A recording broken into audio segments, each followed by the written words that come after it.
Good evening and welcome to the 2024 Digger Debate Series. My name is Sky Barsh and I'm the CEO of VTDigger, where every 2 years we have the opportunity to introduce you to the leading candidates for Vermont's top political offices and to ask them questions on your behalf.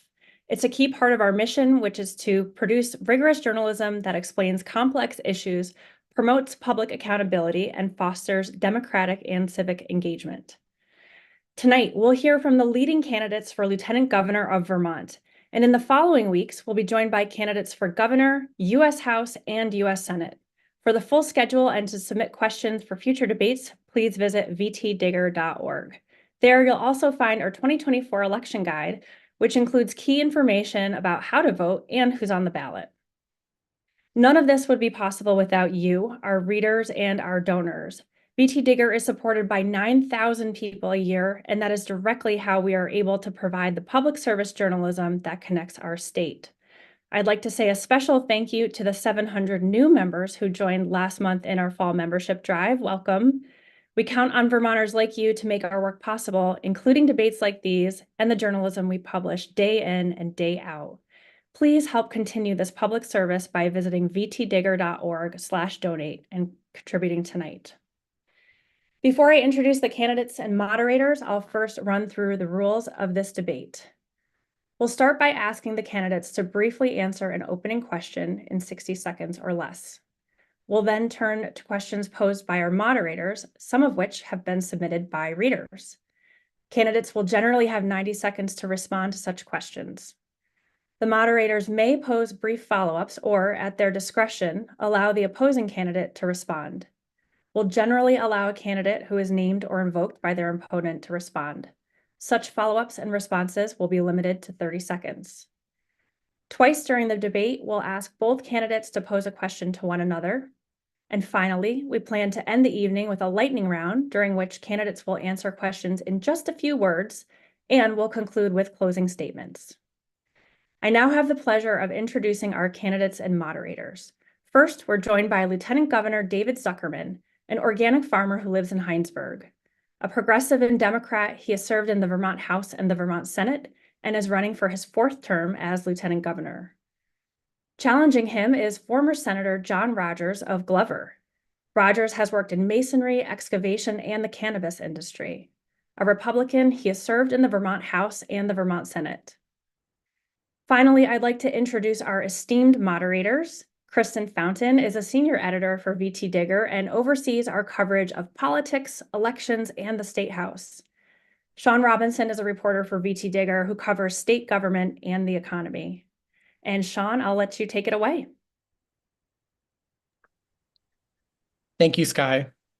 We'll begin this evening with an introductory question for both candidates. You both have known and worked with one another for many years. In recent debates, your interactions have gotten a little heated. Can you name one quality that you appreciate or admire about your opponent? You'll have 60 seconds to respond. Senator Rodgers, we'll start with you. Thank you, Sean. If I was to pull out one thing about David, I would say he's an extremely hard worker, especially when it comes to campaigning. He has been the consummate gatherer of emails and runs an extremely well done campaign. And that's given me quite a challenge, but he's always been very good at campaigning. Thank you. Lieutenant Governor Zuckerman. Thank you. Well, John, I would say, has always been very forthright in his positions. As a libertarian in general, I think he supported a lot of really important individual liberties. We voted together on a number of issues, marriage equality, cannabis reform, reproductive liberty. And I really appreciate that he's very straightforward about where he stands on the issues. I think, thankfully, for a lot of the folks out there deciding, we both tend to be that way. And I think that's a really good trait in many of us as public servants, rather than sort of finger to the wind, being very clear about where he stands on the issues. And I really appreciate that about him. Thank you both. We'll now turn to general questions, which you'll have 90 seconds to answer. Senator Rodgers, The lieutenant governorship comes with few constitutionally defined powers and responsibilities. Among them is to assume the governorship in the event of a vacancy and to serve as president or parliamentarian of the Senate. What do you think is the most important part of the job? And would you perform the role any differently than your predecessors? Senator. Thank you, Sean. Yes, I think I would perform it quite differently. From my perspective, along with the known duties, I really want to be a voice for working class Vermonters. I believe their voice has been lost in the State House, and I really want to bring that back to the State House. The people that I'm talking with around the state are seeing crushing rents and spiraling property taxes, other expenses going up beyond their means to pay. And I think the legislature has forgotten them. And I think they often listen to special interest and talk to each other and aren't communicating with real Vermonters on the ground. And so that will be my main mission. I will also be able to work with Governor Scott, who's endorsed me. And if there was something that tragic that happened, I would be ready to step up and take his place and carry on as a voice of moderation in at least pushing back on some of the things that I think the legislature has gone too far on. Thank you. Lieutenant Governor Zuckerman, slightly different question. You've held this position for 3 terms now. What have you learned about the job that you didn't know before you were elected to it? Well, that's an interesting question. Certainly, I didn't know with respect to exactly the balance between the administration and the legislature. The legislature doesn't always really want to be told what to do by administrative folks, whether they're governor or lieutenant governor. At the same time, each governor is unique in how they work with or not the lieutenant governor or the legislature. So that was a bit of a surprise when I first got there. Even before I got there, when the governor decided to tell me that he was going to be a one-man show and not to really work collaboratively with me, that was a surprise. I've continued to reach out with ideas that I thought we could work on together, including around property taxes and reforming the bureaucracy of government to make some savings in human services and education. It was a surprise to me that he didn't want to do that. But in general, I've known what the task is as the president of the Senate, and making sure to run the operation in a way that makes sure everyone's included, make sure balls and strikes are called fairly. And I'm thankful that the vast majority of legislators from all sides have expressed to me appreciation for running the Senate in an efficient way to make sure it works well and has the respect of all senators and, frankly, all Vermonters across the state, that the process is working fairly. Thank you.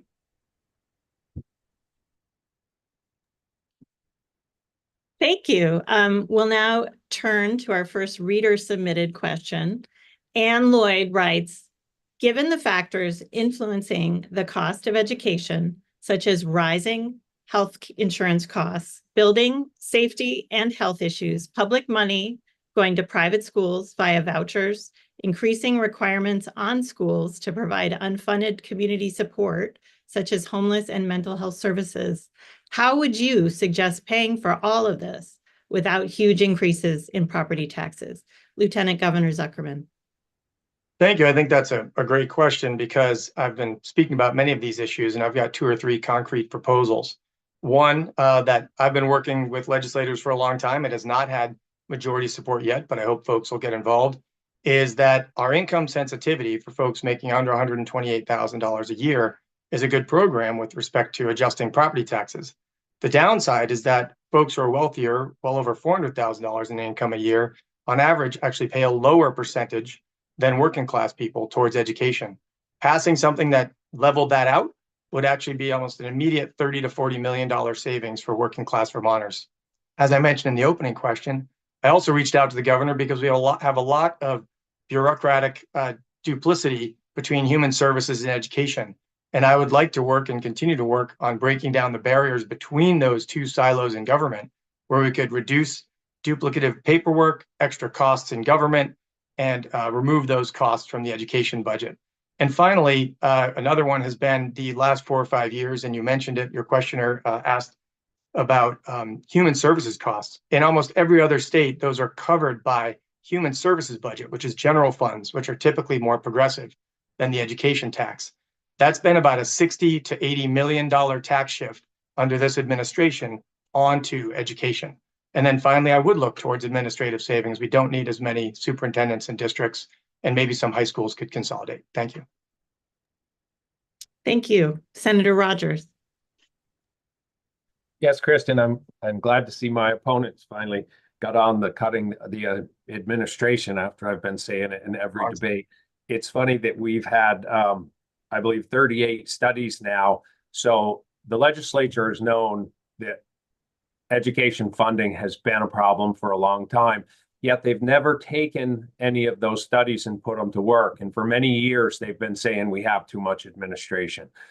Too many people in administration, too much paperwork in administration. The whole system needs to be streamlined and started over. There are many cities and states around the country that have one supervisory union for a larger population than Vermont has. So number one is looking at those studies that we've already spent millions of dollars on and using what's in those studies, because there was a lot of good suggestions. Number two, there are some problems with income sensitivity and how income is measured. Some very wealthy people with multi-million-dollar houses are getting rebates, and they shouldn't be. It's easy to sort that out, but folks who have tons of money in investments and very expensive properties, if they show no income, they're allowed to get rebates, and that shouldn't be happening. Thank you. Thank you. We've got a follow-up question in that vein from reader Hayden Ross on a specific key education issue. How do you view the ongoing conflict around PCB testing in schools? And how would you leverage your position as Lieutenant Governor to obtain a desirable outcome? You'll each have 30 seconds. Lieutenant Governor Zuckerman. Well, this is a tremendously difficult one. On the one hand, we want to make sure our schools are safe for our kids in the long run and not to be exposed. On the other hand, it is a tremendous cost to resolve the matter. I talked with one superintendent who said in their high school, they could close off the half of the high school because they don't have enough students anyway and use the other half without the huge expense. And so we have to look at creative solutions and really look at the cost benefit. Because of those costs, other programs are getting cut and taxes are going up. It might be too much to bear. Thank you. Senator Rodgers. Yes, it's extremely important that our students are in healthy schools. And I think one of the things when we look at school funding, we really need to look at the overall program of how we educate our kids. And I think PCB testing is important. Testing for any other chemicals of concern is important. But we also need to assess whether these school buildings are good to go into the future or if we need to do something different. Thank you. Now we're going to get into a few difficult subjects, I think, but fair questions. Lieutenant Governor Zuckerman, VTDigger reported in August that House Speaker Jill Krowinski issued you verbal and written warnings early last year after she received complaints from female lawmakers. They reported feeling uncomfortable about the way you offered them access to menstrual products in your office. Do you believe you did anything wrong? Well, that's a great question. I appreciate it. First of all, a little background is important. Those products have been in my office the first 4 years I was lieutenant governor because women had asked me about how we could do something about the lack of products in the State House. And when I learned that it was a bureaucratic nightmare between Buildings General Services and legislature and the Sergeant at Arms for something that's really just a couple $100 a year to just be provided, I put a drawer full out in my my chief of staff's office, and it was used regularly, and people really appreciated it. So when I returned, I did the same. It's also important to put in context that those meetings were about 20 to 25 minutes, and they were actually welcoming meetings. We talked about what I can offer legislators, what they could interests were, because really between the pandemic and then the new term, half of the building had turned over. So the menstrual product discussion was about 20 seconds, where I basically said, by the way, in the outer office, if you need them, they're out there. What I probably did wrong was I should have just let my chief of staff make that conversation happen as a woman. But ultimately, a lot of folks are very upset that they're now no longer available. And the speaker also mischaracterized the meetings in that letter, indicating that I was, quote, seeking out women. I've gone back and looked at the record. I met with 20 men and 20 women, people of all parties from all across the state. There was no specific seeking out of anybody. But the goal is to make a welcome and inclusive building. And in that case, I failed. And so I immediately removed them as requested and have stopped that conversation. Thank you. A follow-up, Lieutenant Governor Zuckerman, in her written warning, Speaker Krowinski called on you to read and watch State House sexual harassment training and policy. She also urged you to, quote, consider meeting with House members in the company of others, unquote. How can you do your job as Lieutenant Governor if you're not supposed to meet one-on-one with fellow lawmakers? You have 30 seconds.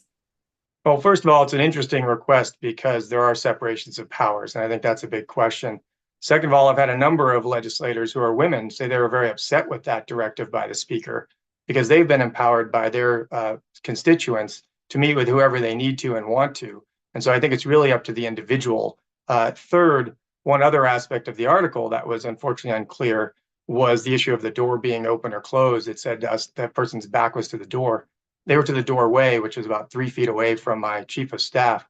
So I think it's important to meet with anybody and everybody who wants to meet with me. And certainly if someone doesn't want to meet with me politically or otherwise, that's their choice.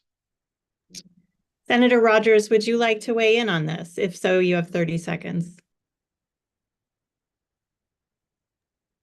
Only that what I've been hearing from around the state is a lot of folks just think it was inappropriate and showed poor judgment.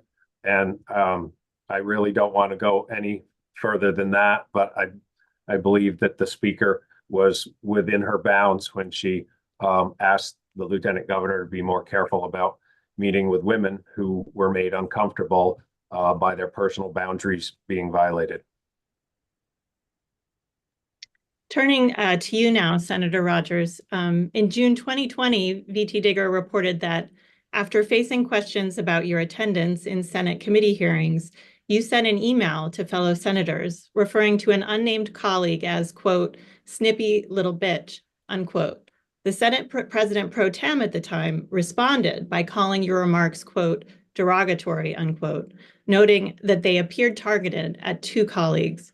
The Senate President continued, quote, one of those senators is openly gay, which raises larger concerns about your choice of words, unquote. Senator Rodgers, why did you use such language to refer to your colleagues? Well, I owned it and I apologized. I shouldn't have, but I had been failed by my leadership. I told them that my business had been closed because of COVID. I just borrowed $750,000 and had just opened our bed and breakfast, which was closed by COVID. I had a $50,000 farm payment coming. Quite frankly, I was failed by both my leaders, Ash and Ballant. And when I sent an email explaining that I was going to be missing some meetings, Senator Ballant didn't even have the decency to email me back and say, okay. Senator Ash did. I feel that they should have been in touch with the chairs of my committees and told them why. And when Senator Bray made the derogatory statement towards me, Senator Ash and Senator Ballant were on that Zoom call, and they could have said, Senator Bray, Senator Rodgers has told leadership that he was going to be out. And so that wasn't the whole story. There were a lot of other issues going on, but that statement was not pointed towards any person, and that's clear if you read the letter. But I did own that I should have not used it, and I lost my temper because of lack of sleep and what I saw as abuse and neglect by my leadership. Thank you. Just a quick follow-up. Given these remarks, how can you assure Vermonters that you have the temperament to serve as governor should you find yourself filling a vacancy? You have 30 seconds. Yeah, well, I've always respected everybody, and went out of my way to respect everyone. As I said, I owned it, but there were a lot of abuses towards me that led up to it. So I would love to tell somebody at Digger the whole story if they ever wanted to listen to it, because that was only the end of the story.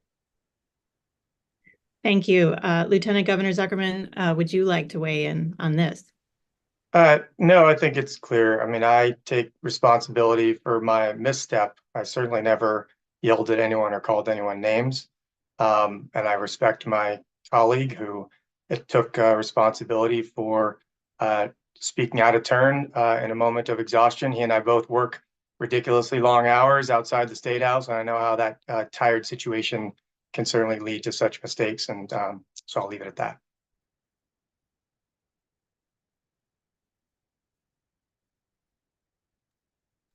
Thank you. Thank you both.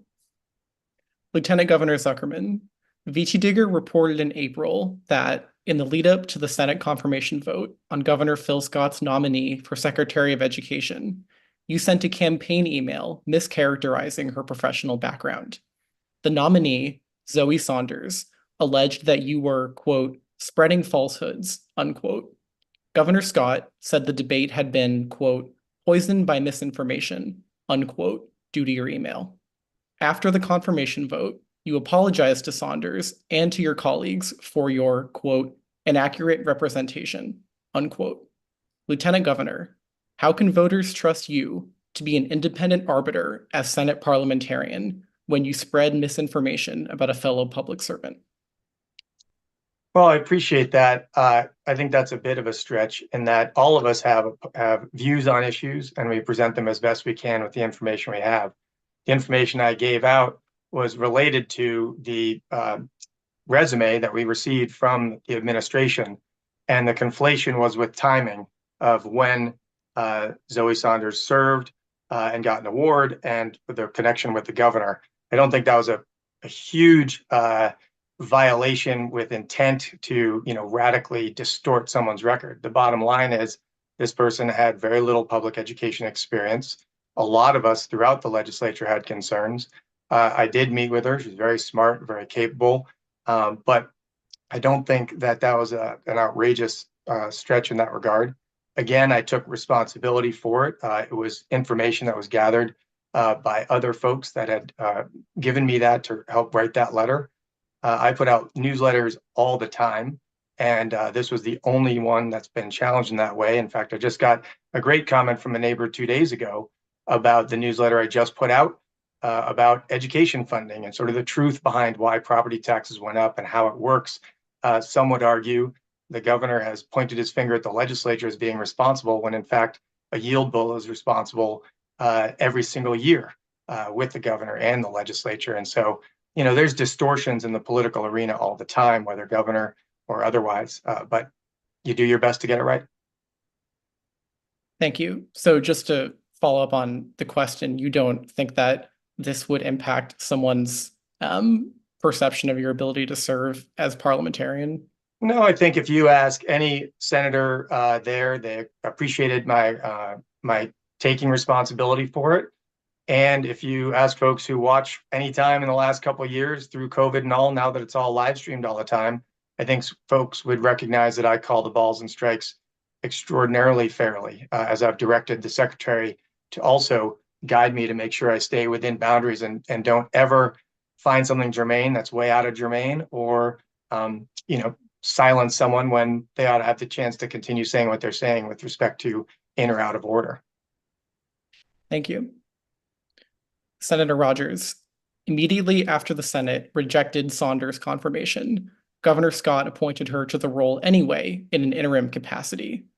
Do you believe Governor Scott had the right to do so, and would you have done the same? Yes, I believe he did have the right to do so, and I think my opponent's framing of Ms. Saunders is reminiscent of what he's done to me several times since the campaign started in his newsletter, spreading misinformation. And I have corrected him on several things, but it seems to continue. So I think it's a bad habit of his using that letter to spread misinformation about people that he doesn't necessarily agree with. So I think it was within the governor's rights. I think it's unfortunate that she seemed to be targeted by a lot of folks. From what I've heard from my friends and sources inside the State House, quite unfairly. I wish she would have got a fair hearing and that she would have been appointed properly. Lieutenant Governor Zuckerman, I'll let you respond if you'd like.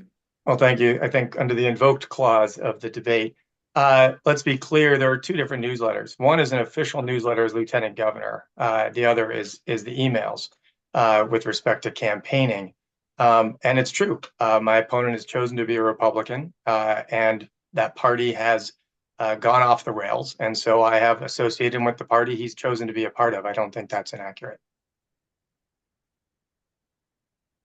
Thank you. We'll move on now to another reader-submitted question.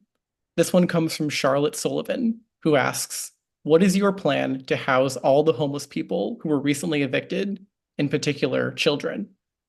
And beyond that short-term plan, what is your long-term plan to address or even end homelessness in Vermont? We'll start with you, Senator Rodgers. Thank you, Sean. I would have kind of liked to have followed up on that last remark, because it wasn't just one thing about the Republican Party. He has mischaracterized several other things as well. So I think his honesty is in question. But homelessness is a huge issue. And one of the things that I'm really worried about is with all the additional cost of living that the legislature's heaped onto Vermonters, that we're going to have more homeless people. I talked with a guy the other day who has to go in and serve eviction notices to people for the bank. And he said he's been serving more evictions than ever. And he says when he goes into the homes, it's just complete chaos. And it shows that people are in despair. And I'm hearing from more and more people who say they can't afford their homes. With the homeless population that is already out there, we need to make sure that we have interagency cooperation and that we're trying to serve their needs. We know many of them have mental health needs and substance abuse needs, and quite frankly, a roof over their head and tents are not appropriate in Vermont. And so there's a lot of work to be done. I don't profess to have all the answers, but it would be one of my main missions is to make sure that the folks who are suffering the most at the bottom of the so-called food chain have what they need to survive. Thank you, Lieutenant Governor. Well, I think specific answers are helpful, and there's a number of issues here. One is that we do have an affordable housing crisis. It's not just because of policies of the legislature. Frankly, this is happening all across the country. We happen to be a very desirable place to live.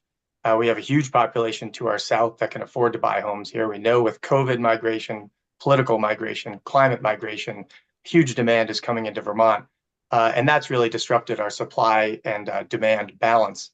I really supported the House bill last year that was going to put a 3% marginal income tax, meaning tax only on that income over $500,000, which is a fraction of Vermont, maybe 2%, 1.5% of Vermont, to bring in about $70 million a year to put towards affordable housing. And the House plan had really smart steps. In the beginning, some of that money would have been used to maintain the current temporary housing for unhoused Vermonters.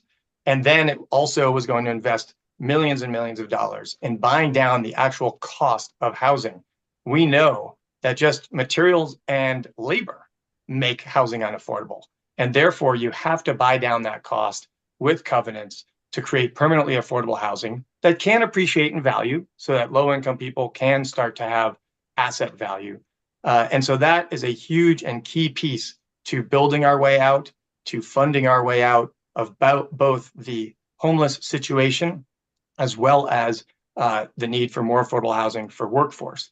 And I'll add that in general, housing is the overarching topic because it also reduces healthcare costs. It reduces mental health strain. When you have to move between temporary housing, that causes challenges for the kids in schools. So we must invest in this and tackle the problem.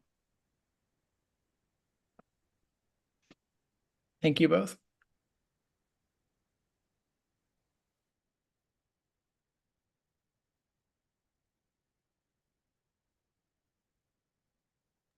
Sorry, searching for my unmute button there.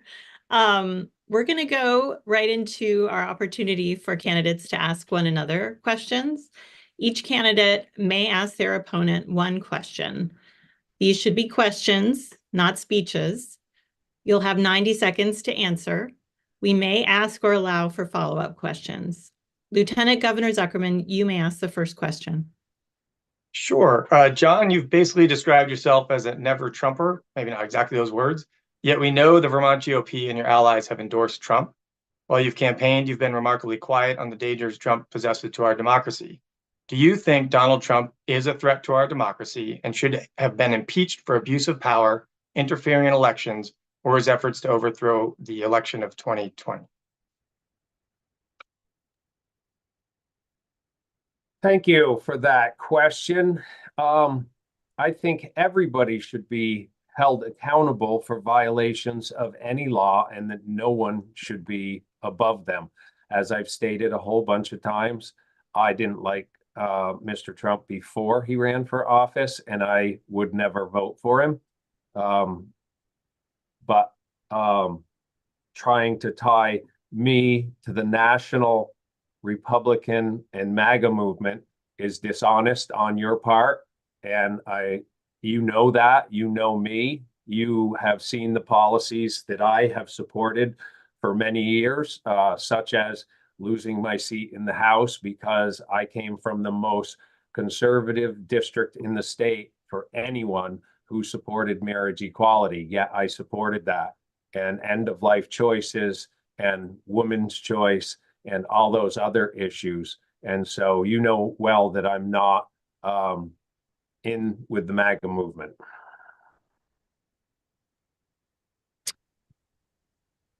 Okay. Follow up or no? Yes. Do you have a follow-up? I just want to say that's why I asked the question, so you could answer it and you could create that distance, and you did. So thank you. Thank you. Senator Rodgers, now it's your turn to pose a question to Lieutenant Governor Zuckerman.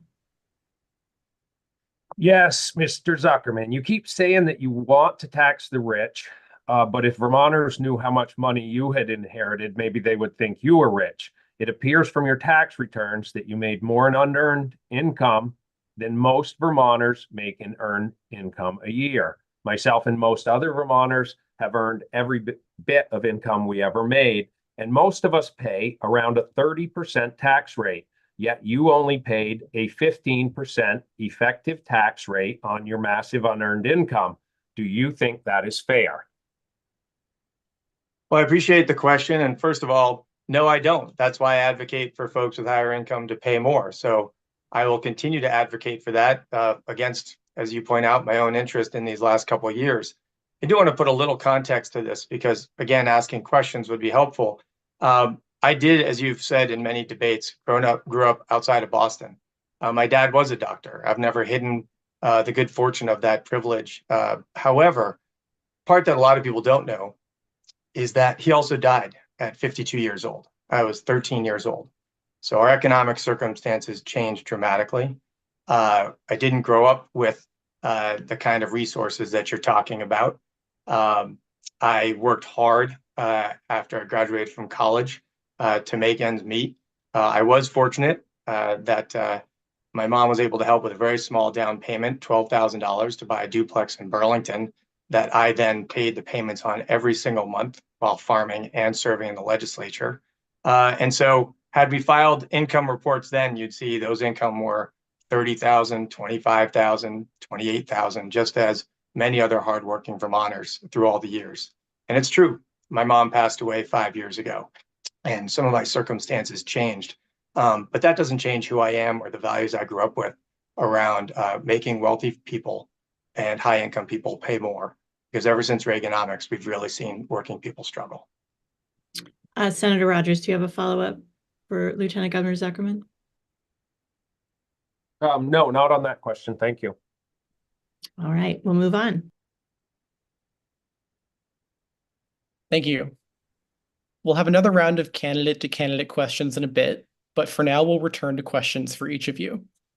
In June, the Vermont legislature enacted H. 687, overriding Governor Scott's veto. The bill was intended to reform Act 250, Vermont's signature land use law, while also promoting the construction of new housing. Senator Rodgers, what, if anything, was missing from this law? You have 90 seconds. Yeah, there was a lot missing. What was missing was the needed changes for Act 250 have more to do with predictability, affordability, and timeliness. We've had good housing projects that have languished for up to 9 or 10 years because some of the neighbors opposed them. Another one of the problems is they made it easier to develop in downtowns that are already dumping raw sewage into our waterways. We shouldn't be developing a lot more housing units where we're already dumping raw sewage into our waterways unless those projects can prove that they're going to reduce those overflows. Also, in many of the areas that they designated downtowns in neighborhoods, they're already full of houses, so there's no room for development there. They also made it much harder to develop in the rural areas by triggering Act 250 based on road lengths, which means wealthy people will continue to develop just like they have around the lakes. Even though we have the Shoreland Protection Bill, we've seen wealthy people on our lakes come in, hire lawyers, fight the permit process for 3 years, and knock down the little camp and build a massive mansion and mow down all the trees. So they have disadvantaged poor people once again. Thank you. Same question for you, Lieutenant Governor. Well, I actually really did like the compromise around the Act 250 bill. I think folks forget sometimes that the original Act 250 went into place because there was a land rush for Vermont. There was going to be development up and down all the hillsides, and folks didn't want that to happen. Now, we know that adjustments need to be made to allow for more housing without as many permitting hurdles. And in fact, there is a lot of room in a lot of town and village centers with the geography that we have to allow for much more development without triggering Act 250. I agree there are the issues with the combined sewer overflows, but without talking about the elephant in the room, which is climate change, those would not have been happening at the rate they're happening without the vast increase in heavy rain events. And of course, right now we know about that with respect to our friends in the South who are just devastated by the powerful hurricane that just hit.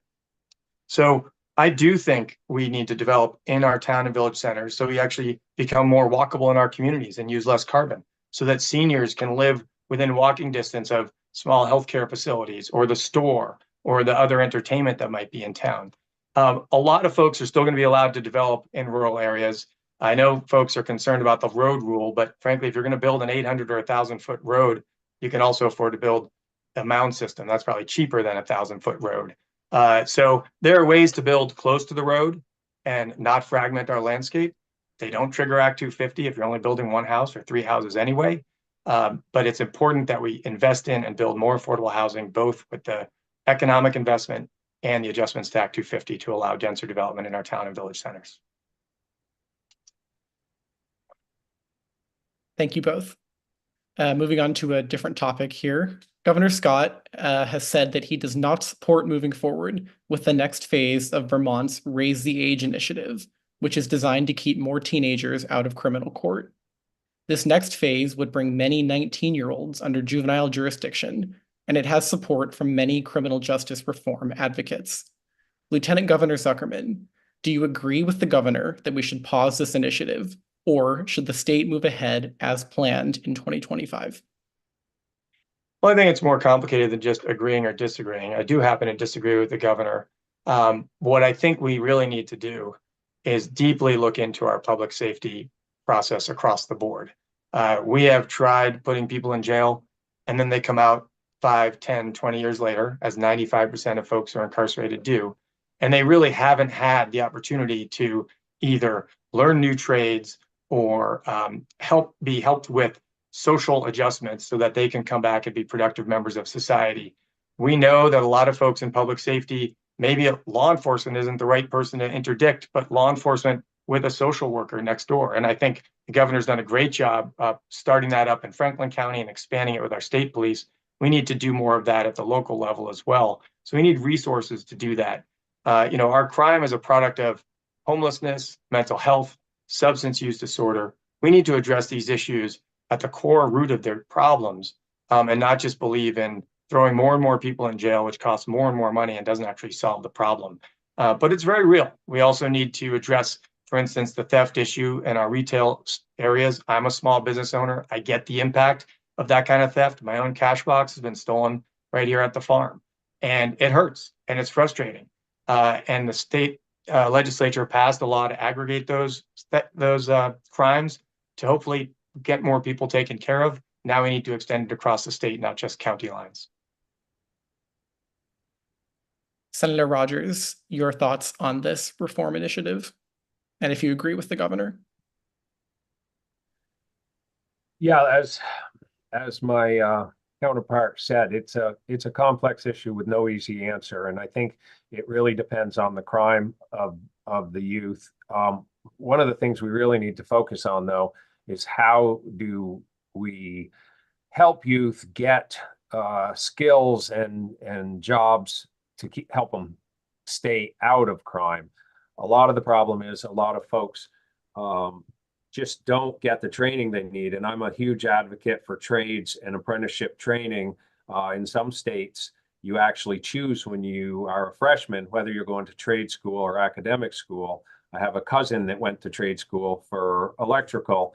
And when he came out, he went right to work for a big company as an apprentice, went on, got his master's.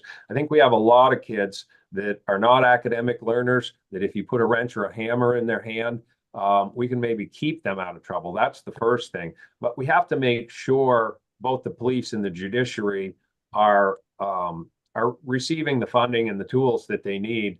And sometimes I hear that when people are sent before a judge, that they are really getting kind of a slap on the hand, and there's a bit of a revolving door. So I think we need to look much deeper into that. I agree that we shouldn't be putting everyone in jail.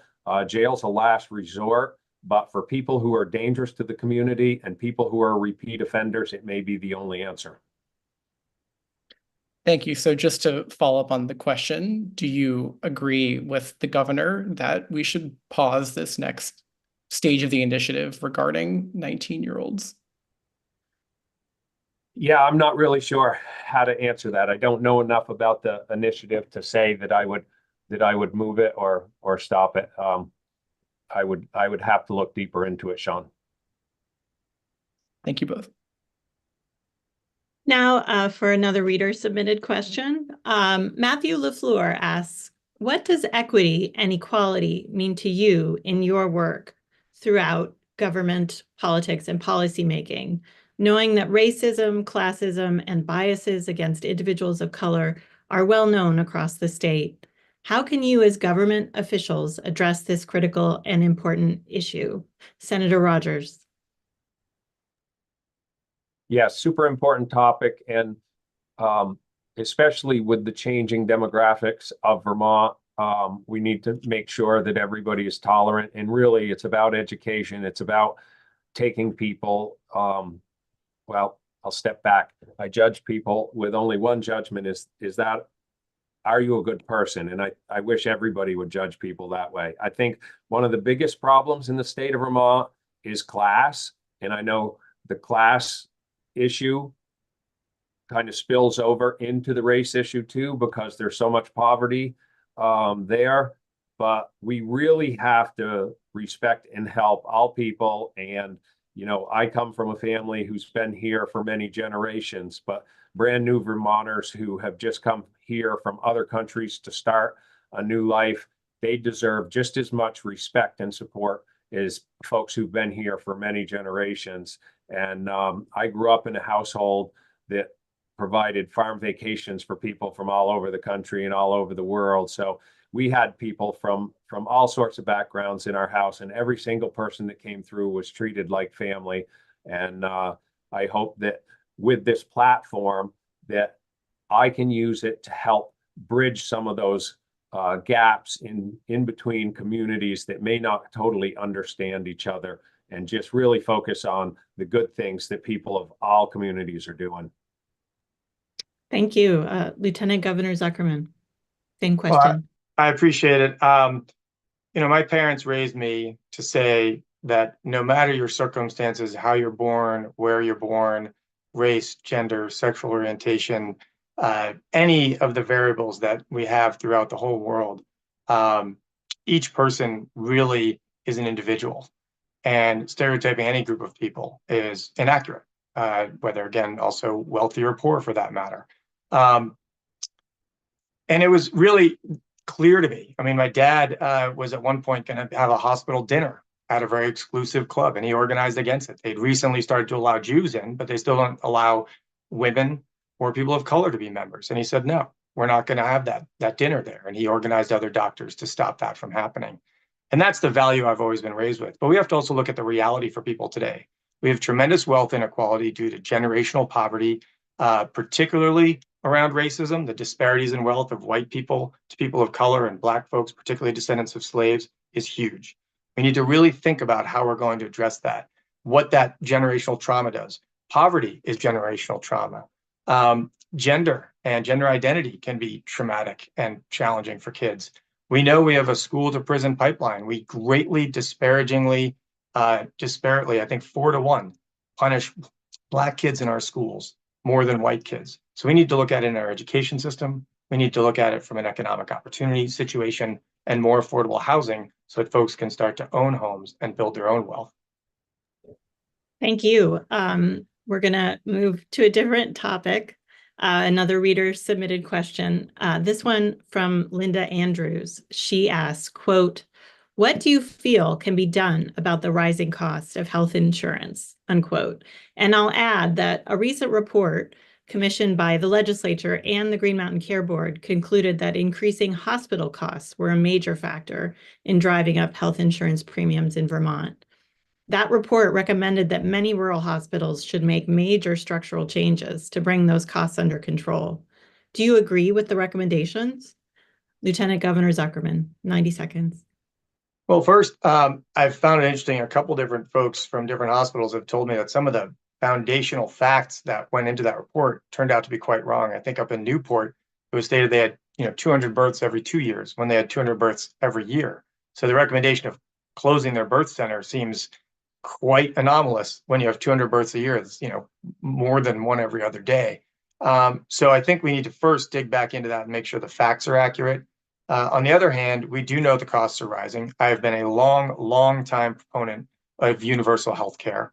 We know that there are at least 10, if not 20% of our hospital expenses are billing and retrieving and different insurance companies and all of that, when that money could and should go either into lower costs or wider choices and better availability for healthcare across the state. Does that mean no changes should be made? I'm not an expert yet. This is a recent report. We've got to really dig into it. There may be some areas where some regional hospitals might be able to each sort of focus on one versus the other instead of both duplicating services if they're 30 or 50 miles apart. But I don't think we should have one place that covers all the major things and just have small clinics all across the state. Nobody wants that. I think it's one of the many factors of 40 years of trickle-down economics failing and working people getting the short end of the stick for that. Thank you. Senator Rodgers, what do you think can be done about the rising cost of health insurance? And do you agree with the recent recommendations about rural hospitals? Yeah, I don't agree with the recommendations around rural hospitals. Rural hospitals are so important to each area, and we cannot afford to lose beds. If you're in the Northeast Kingdom and your loved one has to be in a bed in Burlington or in Dartmouth, how are the family members going to visit them? Where are their advocates going to stay? It just makes everything so much harder. I think just like education, I think our healthcare system needs a broad overview and maybe overhaul. And I think that there is probably efficiencies to be made in administration. My wife is a registered nurse, works in healthcare, and she tells me often about some people who overutilize the healthcare system that are on public assistance, and that's driving costs up. People using emergency rooms because they can't get into their primary care doctor. So we have a shortage of primary care doctors, nurses, and dentists. I think we could provide incentives through our colleges and hopefully help out with some of that, and maybe give them breaks if they commit to stay and work in a rural community healthcare setup. But we can't lose our local hospitals. They're too important. And so we have to figure out how to make it work and make it so it's affordable for Vermonters. Thank you. A question now on a topic that came up briefly earlier. Lieutenant Governor Zuckerman, roughly 30% of Vermont voters supported Donald Trump in the 2016 and 2020 elections for president. What case would you make that they should support you, a progressive Democrat, for lieutenant governor? That's a great topic. So I did grow up in suburban Boston, but I actually also grew up for 2 months of the year in very, very rural Virginia, where when Obama ran, he got 43%, and with Biden, he got 15%. I know those families well. I understand where their anger comes from because, frankly, there used to be 2,000 manufacturing jobs there, and now there's about 100. Folks used to be able to come out of high school and get a good job and be able to afford to live their lives with their families and have barbecues and so forth. And that's gone. And it's gone in lots of rural parts of Vermont. And I think that's where the majority of that 30% of the vote comes from. And I think what we really need to do is look at rebuilding the rural economy, supporting small farms. I was the chair when we worked on raw milk, for instance, just to try to get the farmers the ability to have a little bit more money from their work. We need to do a lot more investing in our tech ed schools. And I know my opponent talked about that as well. There are a lot of good paying jobs in the trades. I happen to have the endorsement of the unions out there and the trade unions, but I think we also need to invest in our trade schools, the tech schools, and we need to make sure that when a kid has that opportunity, the local school doesn't hold them back because the money that they lose. That's part of the funding formula challenge. So I think an investment in trade school opportunities for kids will actually rebuild their faith in our economy, where they can come out of high school and get a middle-class job. I've been fighting the concentration of wealth to the wealthy for 30 years. I'll keep doing that. The folks that pull the strings are the wealthy. They've controlled the system to benefit wealthy people. And that's why our working class folks have struggled for many, many years. And we need to shift that back. Thank you.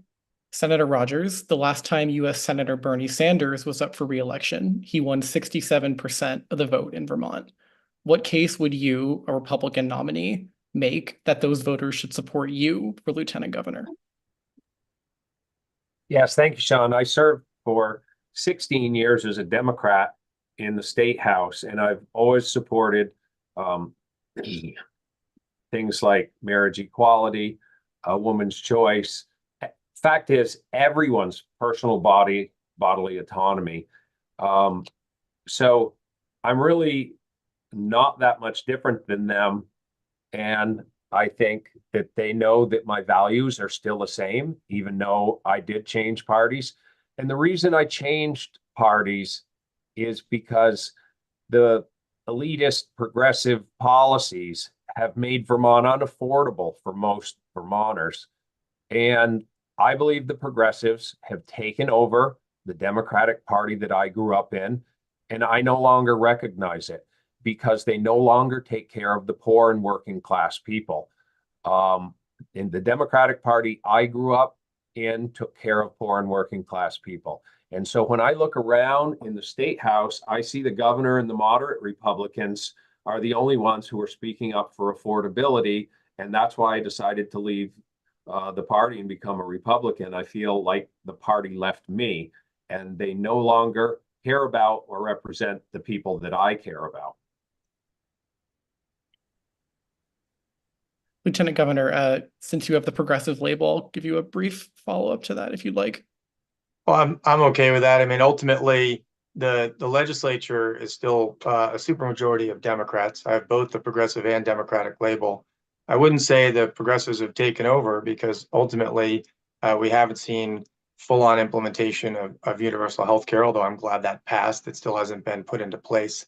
And also, the legislature and the Senate anyway didn't pass that marginal income tax to invest in affordable housing, which would have greatly helped working class people. And they haven't raised minimum wage the way that I would have liked over time with incremental but serious steps above inflation to really help working class people as well. So I think it's a far cry to say the progressive agenda has taken over the legislature. That's one way to cast it, but it's not really accurate. Thank you both. There have been repeated initiatives in recent years to reduce the number of hunters, trappers, and anglers on the Vermont Fish and Wildlife Board, a citizen group charged with creating rules to manage the state's game species. S-258, a controversial bill that passed the Senate but died in the House last session, would have done this.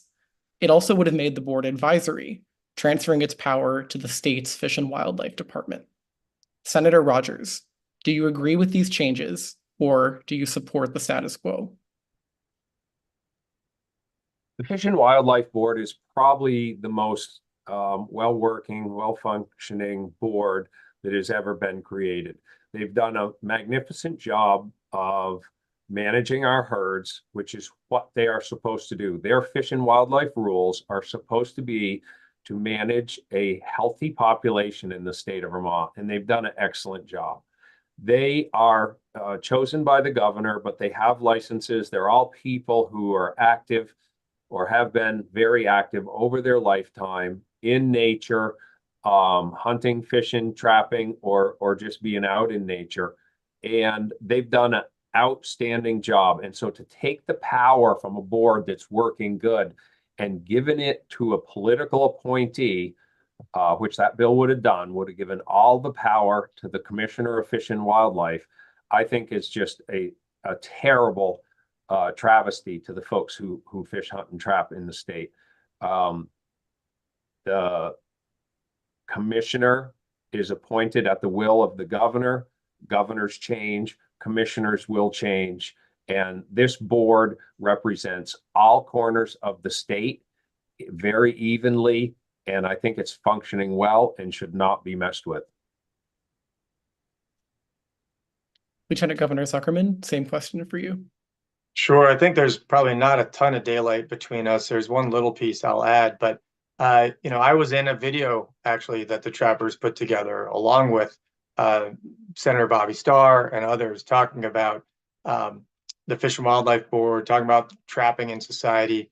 I have a farm, and I have at times had a woodchuck eat 200, 300, 500 plants in a night, costing over $1,000 a night, day in and day out. Unfortunately, one of the ways to address that is through trapping, or you got to stay out there all night long with a gun to try and get them at the dusk or dawn. But it's not easy when you're working 16 hours a day. The other reality around trapping is that when you have an overpopulation, many of these animals will actually suffer a much worse end of life through starvation in the winter and otherwise. So I think the folks on the board and the folks that are the scientific experts at Fish and Wildlife know what they're talking about and do a good job. The only difference I would say is that the board functions well, but it doesn't treat different opinions particularly well. And sometimes those folks that come to the board come aggressively. There's no doubt about that as well. But when you're in the position of power, you've got to be able to listen and welcome different perspectives who are at least voicing their opinions and respect those, whether there should or shouldn't be 1 or 2 seats on the board for folks with a different perspective on, and that could bring different science and research to the conversation, I think is worthwhile, but I don't think it needs the major overhaul that S-258 was. I think that went way too far. Thank you both. We'll return now to candidate questions. Same rules as before. Ask a question, avoid speeches, 90-second responses. Senator Rodgers will give you the first question this time around. Thank you. I'm growing tired of my opponent's dishonesty and manipulation of the facts in his newsletters. And a woman called Nancy Lawrence, the wife of the late Representative Dick Lawrence, who was a long-serving state representative and inductee into the Vermont Agricultural Hall of Fame, told me that she despises my opponent because he outright lied to her husband. I believe he was the vice chair and Dave was the chair of Ag. When he asked you if you could hold off voting on a bill because he needed to go to a funeral of a close friend, you told him you would, But then when he got back the next day, you would Senator pull Rodgers, the I bill think, out can we get to the question, please? in his absence. How can Vermonters trust you when you outright lied to your vice chair on your own committee? First of all, I don't recall that at all. And anytime you want to tell me the bill, I'll go back and look. I do not remember doing that. I don't think that's something I would do. So I'm a little bit caught off guard here because I've tried to give my word to anyone. And I believe if someone is missing for an important reason such as that, one should and always should hold off on the vote. I don't remember Representative Lawrence ever talking to me about that afterwards. I don't know that that's accurate, to be perfectly honest. And I'm welcome to follow up if you want during this debate or any other time to remind me of the bill and the time period. But that doesn't seem like something I would do. We don't do that on the Senate floor if someone has to be gone for a family emergency. There's a tremendous need to respect those kinds of instances where someone being gone for that kind of reason should not change the outcome of vote. So I'm not sure where this is coming from, to be perfectly honest. I just don't recall that. Senator Rodgers, a follow-up, if you have one. Yes, from my understanding from Mrs. Lawrence and from that Dick lined you out the next morning and a whole bunch of other representatives got to witness it. And I'm sure that she might remember the circumstance, but I am not the only one that she told that to. And I know Dick was very disappointed. That's all I can say. I'm happy to look back. I don't recall that. Thank you both. We'll move on now to Lieutenant Governor Zuckerman, your question. John, I did mischaracterize you once, indicating you voted against minimum wage, and you informed me of that, and I apologized then, and I'll apologize now. But when I looked at the record, you did have the chance to vote for more robust increases for working people to really help the minimum wage increase at a rate that would gain them ground with respect to the economy. But you did vote for the weakest, smallest increases that existed, and then against all the rest of them. Do you think that, as I do, that we should be doing all we can to ensure workers can get a livable wage through whether it's minimum wage or universal health care, and can have strong union protections and stronger protections? Or will you always support the weakest version? No, I totally believe that we need to get people's wages up. And in speaking with several people that worked on your farm, they thought you paid them quite poorly. And so I've always paid my help more than minimum wage when I had help. I do understand that some small businesses like convenience stores and stuff, when they're doing training and people don't stick with the job, that they can't pay them a lot. So I do have some sympathy for some of those stores and small businesses. But after a person has proved themselves and is a dependable worker, I don't see how anybody can live on $15 an hour at this point. And I think we need to work to make sure everyone in Vermont is earning more than that, because when we talk about the cost of living, I don't see how anybody making $15 can make ends meet. Lieutenant Governor, a follow-up. Well, I just want to respond to the invoking there. I've always paid my employees over the minimum wage as well. The one person who made a charge for the Republican Party a couple of years ago, which may be your source, actually wasn't accurate in the information he gave. So again, if my challenger wants to ever talk to me about the facts, I'd be happy to. But again, I've always supported stronger increases to the minimum wage. As a small business owner, I know it couldn't be $2 and $3 steps, because that would have wiped all of us out. But it should be increases above the rate of inflation, which unfortunately the law restricted it to that. So even when inflation was 9%, it capped it at 5%. So the last few years, everyday people have struggled with the raising of the minimum wage. It's not raising enough. Senator Rodgers, 30 seconds for a last word on this. Yes, I'm sure everybody would like to hear what you are paying your farm workers then, Dave, because it wasn't just one person that I've spoken with. I've spoken with several folks who worked on the farm. But sure, you know, 1760 plus benefits with food, not health benefits, but food benefits. So there's the answer for you. Okay, thank you both.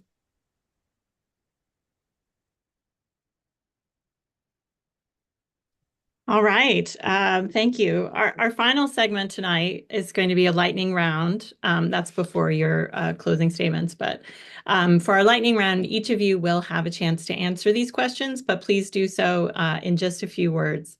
So here goes, the first one. If Phil Scott does not seek re-election in 2026, will you run for governor? Lieutenant Governor Zuckerman? I've run before, and it's certainly a possibility that I would run in 2 years. Senator Rodgers? If there's no one who I like better, I will run. The Vermont Futures Project says Vermont needs more than 150,000 more people to be living in the state by 2035 than are here now. Do you agree? Senator Rodgers? No, I think it's a ridiculous proposal. Our infrastructure can't handle the people we have now, and we already have housing issues. No, it is too many. I think we need to methodically build more housing and have more people here, but that would be too much of a jump. Thank you. Vermont's minimum wage is right now $13.67. What do you think it should be, Lieutenant Governor Zuckerman? Well, I think it should be at least 17.50 or 18. First of all of us are paying that or more anyway, and it should continue to increase faster than inflation so working people can catch up with the economy. Thank you. Senator Rodgers? I would agree that it should be much higher. There should be exceptions made for trainees and younger folks, but yeah, it should be between 15 and 20 bucks an hour. Thank you. Do you support increasing regulations on short-term rentals in Vermont? Senator Rodgers? If it is a regular Vermonter trying to pay their property taxes, no. If it's an investor that has a ton of them, yes. Lieutenant Governor? Half of them are owned by 7% of the investors. So yes, on that group for sure, and no on those individuals as well. Unfortunately, the governor and others have been in the way of even registering them, so we don't truly know. Does the Vermont National Guard need to do more to mitigate the sound of F-35 jets over Chittenden County? Lieutenant Governor Zuckerman? Absolutely. We knew it was going to be a problem, and it is. Senator Rodgers? I would be interested to know what they could do. They're definitely loud. I don't know what else they can do to mitigate the sound. Do you support recent proposals, which have so far not succeeded in the legislature, to increase lawmakers' pay? Senator Rodgers? No, I think they would be full-time employees, and it would make it impossible for challengers to beat them. Lieutenant Governor Zuckerman? Yes, they are working year-round and are paid a paltry amount to do that already. And honestly, it's in aggregate very small money compared to even our second highest paid governor in the country at $267,000. Okay.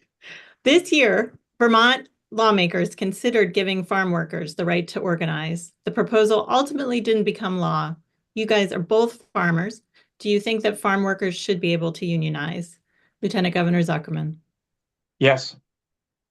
Senator Rodgers? I think anybody should be able to organize. All right, here's the last one. South Burlington officials are considering whether to allow all legal residents, including non-U.S. citizens, to vote in local elections. This practice is already allowed in Burlington, Winooski, and Montpelier. Do you support this? Senator Rodgers?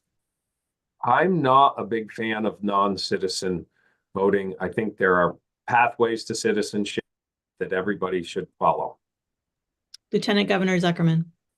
Non-citizens pay taxes, and with taxes, they deserve the right to vote in their local municipality. If that local municipality offers that, I absolutely support it. Thank you. Yeah, thank you both for keeping that speedy. We'll now offer each of you the opportunity to make a brief closing statement. You'll have 60 seconds. Lieutenant Governor, you're first. Well, I really appreciate the opportunity here. Thank you, folks. Please reach out at zuckerman4vt.com if you have any follow-up questions. You know, as I said earlier, I was raised to respect every individual, no matter where they came from, what their circumstances are. And when I look at our society with respect to historical inequities, as well as even daily inequities today, we need to continue to work to make sure everyday people have the ability and the opportunity to thrive. We don't do that, both from taxes that are tough on working class people to low wages to the challenges with healthcare. And we also really didn't today talk much about the climate at all. And the climate impacts are massive on everybody, both from our floods in Vermont the last 2 years, but also even as a farmer. The changing weather has changed when our crops are coming in, and it impacts our ability to be productive across our land. So whether you're a farmer or a forester, it matters, or you're a person in our communities, it matters. I hope you'll consider voting for me as someone who will fight for everyday working people, raising wages, and making sure we're not just a playground for the rich and they pay their fair share. Thank you. Thank you. And Senator Rodgers, you'll have the final word. Thank you. Personally, my opponent and I couldn't be more different. My opponent grew up in privilege in one of the wealthiest communities in Massachusetts. I grew up the son of dairy farmers in the Northeast Kingdom of Vermont, and I believe that has influenced our values. I don't believe my opponent can represent most Vermonters as well as I can, because I've lived the same life as they have. I started with nothing, and I've worked 6 or 7 days a week my entire life to get where I am. I don't believe Vermonters should have to work 6 or 7 days a week, but the legislature has increased the cost of living so much that that's what they're all doing now. We have to look at all of our structures and have education and healthcare and all the other benefits that Vermonters can afford. I'm proud to have Governor Phil Scott's endorsement because he wants a lieutenant governor that he can work with. Please check me out at rodgersforvt.com. Thank you. Thank you both. Yes, thank you both. That concludes that's the end of our 2024 Lieutenant Gubernatorial debate. Really appreciate it. Thank you. Yeah, no problem. We really had a great discussion here. We hope you'll join us for the next edition of the Digger Debate Series. Next Tuesday, October 10th at 6 p.m., we'll be hosting the leading candidates for governor of Vermont. You can find our full debate schedule at VTDigger.org. While you're there, make sure to check out VTDigger's election guide to learn more about how to vote and who's running for what. All of this is made possible with the support of our contributors. Please consider making a donation tonight by visiting vtdigger.org/donate. Finally, I'd like to thank the 2 candidates who joined us tonight, David Zuckerman and John Rodgers, as well as the VTDigger staffers who made this possible. They include Sean Robinson, Sarah Meerhoff, Neil Goswami, Natalie Williams, Habib Sabet, Taylor Haynes, Libby Sparadeo, Paul Haynes, and Sky Barsh. And thank you all for tuning in. Have a good night.